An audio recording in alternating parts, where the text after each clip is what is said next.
Heyo, you're listening to Edge Coach Quip, featuring our very own Edge coaches and community, dropping knowledge nuggets to fuel your day. Hello, and welcome to episode 112 of Coach Quip. I'm Coach Robyn. I'm Coach Chris. And today we're talking about trail. Getting your butt on the trails. Get out there. Why do we want to do it? Well, one big reason is that our next big season of Edge Run Club is being called Road to Trail. So it starts on Monday the 30th. We are going to be pivoting between road-focused weeks and trail-focused weeks, all in the effort to build stronger, more resilient runners that frankly like to have a little bit of fun and learn new things and work on some weaknesses and, have some of those mental and physical gains that we get while being on trail.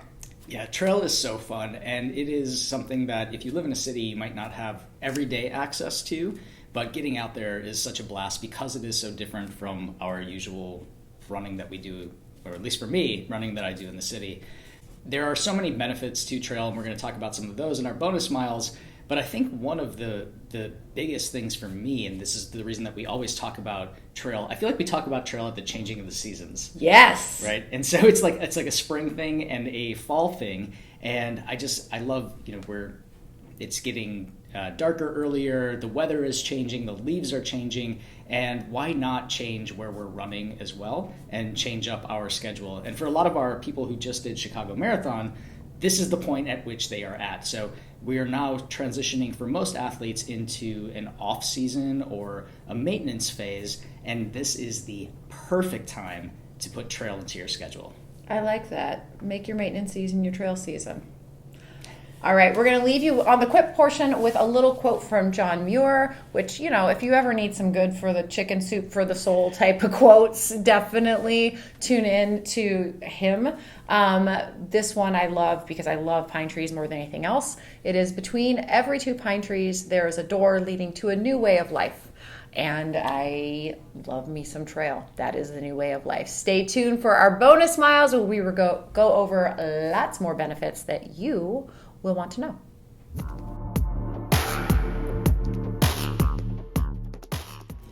All right, welcome back. We are talking about the benefits of going out onto the trails, and we have a couple of things that we think might convince you to come off the road out into the woods with us. And the first one is that trail running is just so much more dynamic.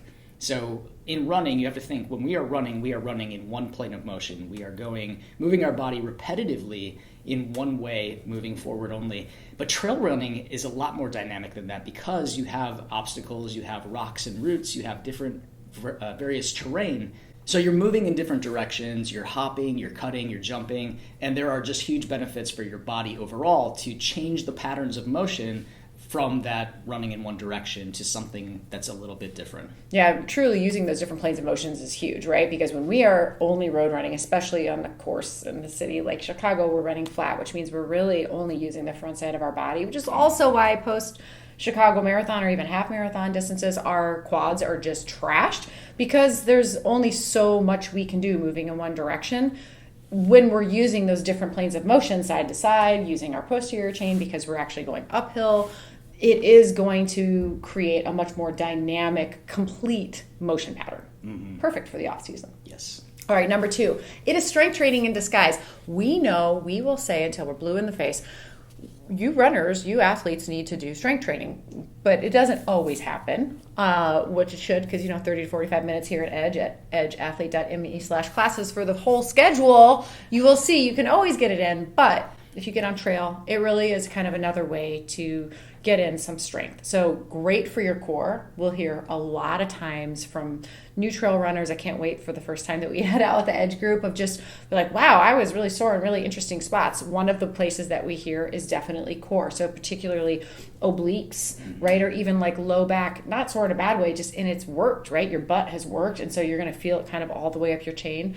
The other place that we hear is low legs, right? Especially if they're on some destabilized like rocks and roots and having to use their whole foot and moving in those different directions, they will be like, wow, my calves were really nice and sore. It's like, yeah, let's go. Also really great balance.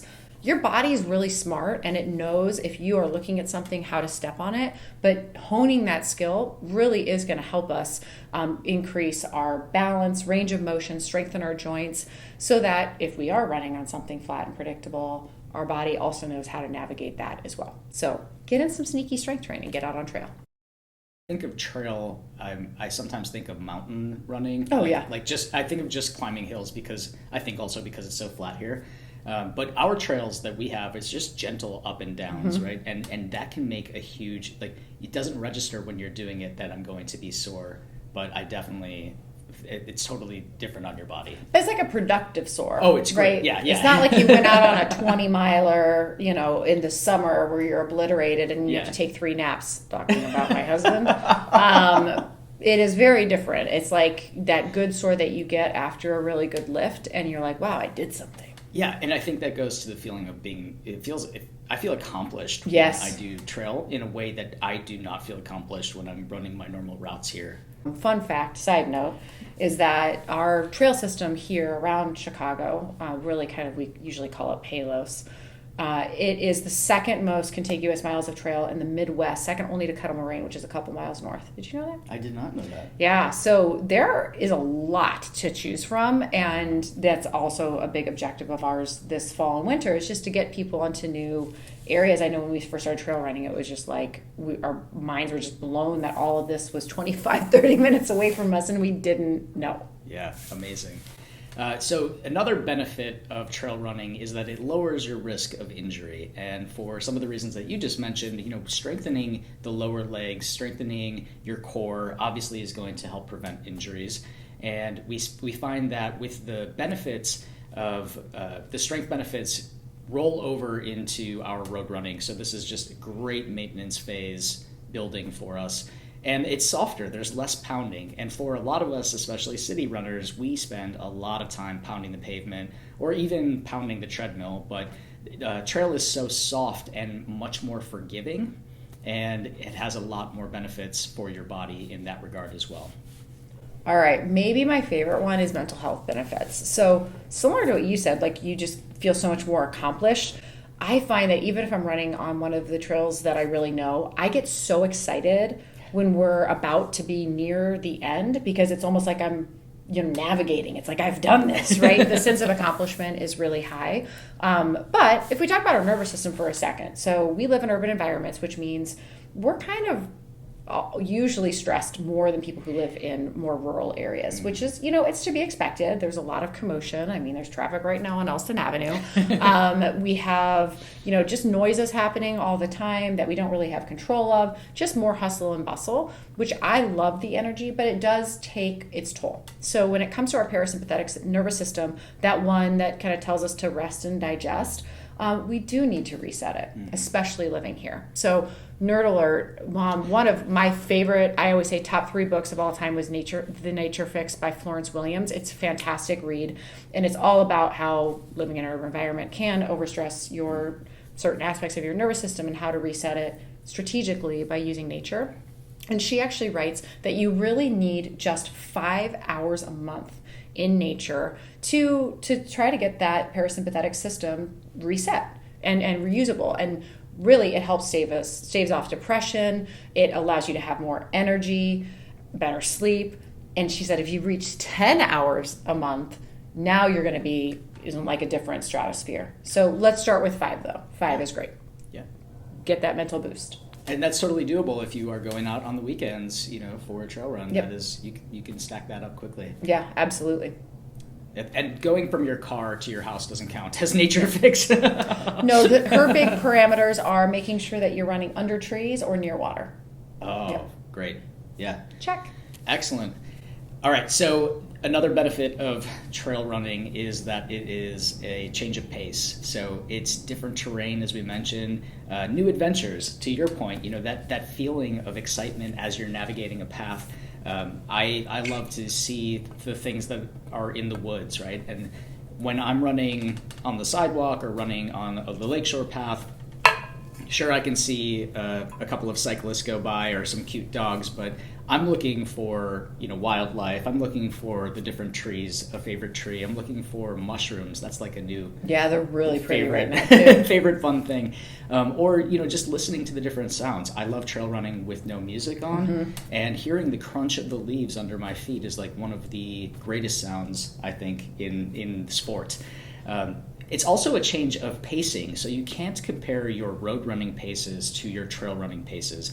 In a lot of ways, that alleviates a lot of pressure that athletes feel going into the off-season or maintenance phase, where we think that we should maintain our peak marathon level of pacing throughout the winter months, and that doesn't necessarily have to be true. There's a lot of benefits of our easy AF pace, of our recreational pace, of our enjoying trail pace, and sure, you can go faster on those terrains as well, but because of the instability, we naturally slow down a little bit, which has overall health benefits for us as well. So just not doing the same thing is awesome, and trail is a great place to do it.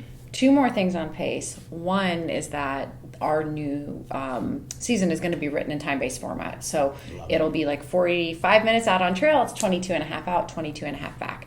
The other thing is that people, I think sometimes, especially if they're more conservatively paced on the road, they're like, I don't want to get lost on trail. And we will do a lot of out and backs. But that being said, trail is an amazing equalizer of paces. So we will see someone who's an 8-minute miler and a 10-minute miler really hang together on trail, because it's just not as linear as it is on road, and all of a sudden people kind of blob into these bigger groups, and you have less stratification on any type of run when it comes to trail.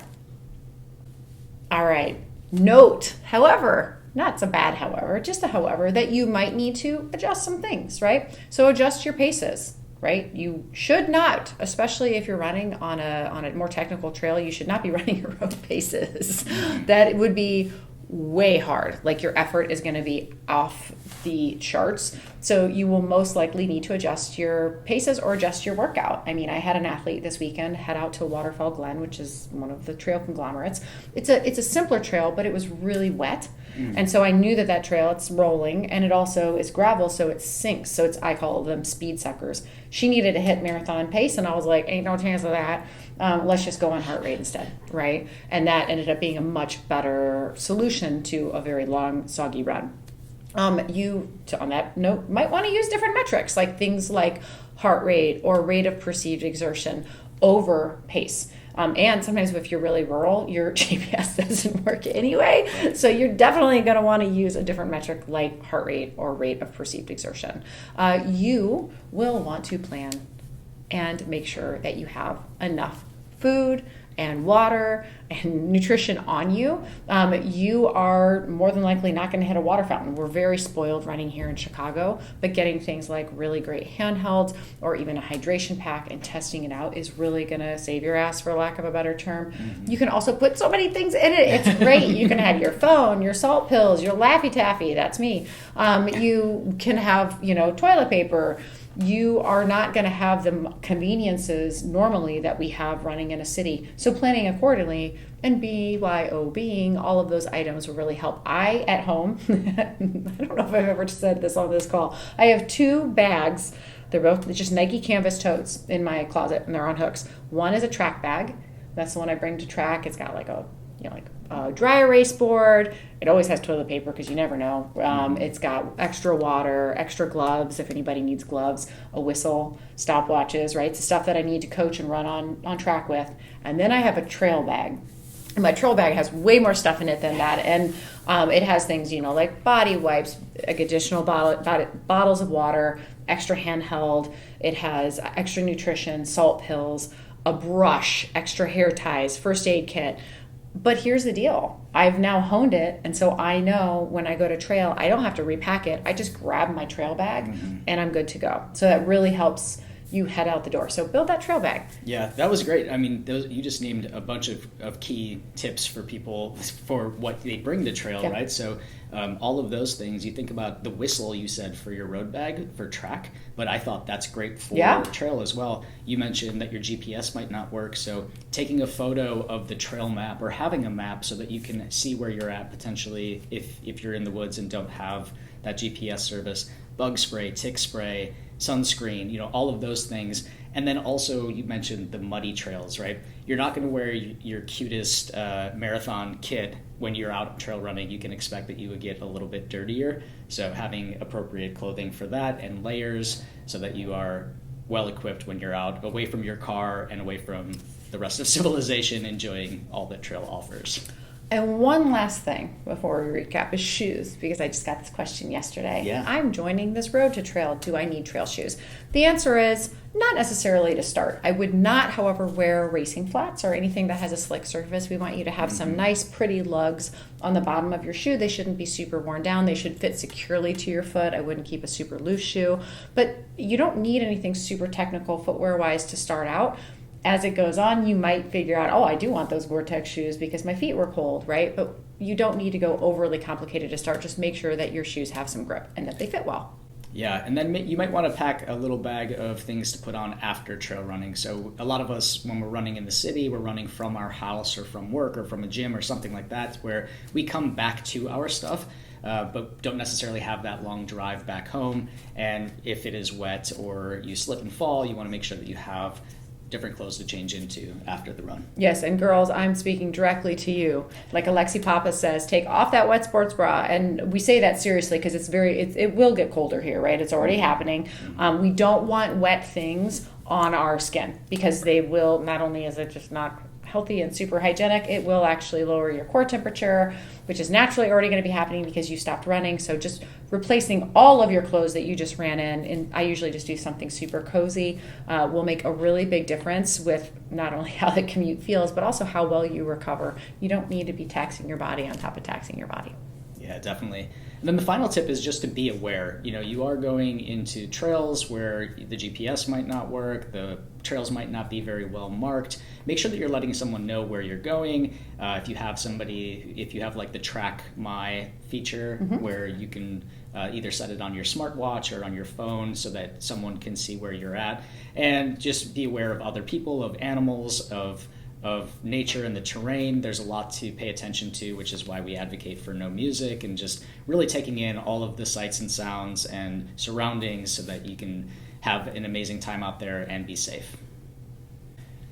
All right, to recap, so many benefits to trail running in this maintenance phase. One of them is that trail running is a lot more dynamic, so you're going to get a lot more different movements. It's going to help you overall in your running. Next is strength training in disguise, which you can do on top of your regularly scheduled strength classes here at Edge. Great for your core, especially lower body. You're going to be sore in a great way. Trail running lowers your risk of injuries, which is helpful all around. Mental health gains. Yes, that's right. Little bit goes a long way. Get out there, go green. And it is a great change of pace, not only in terms of your running paces, but change of environment, change of movement patterns, but is also just good to shake it up. And last but not least, you may need to, be prepared, adjust your pacing, be aware, make that trail bag. We love all those little extra nuances. They're not stressful, they're chill, because trail's chill. That's why we love it.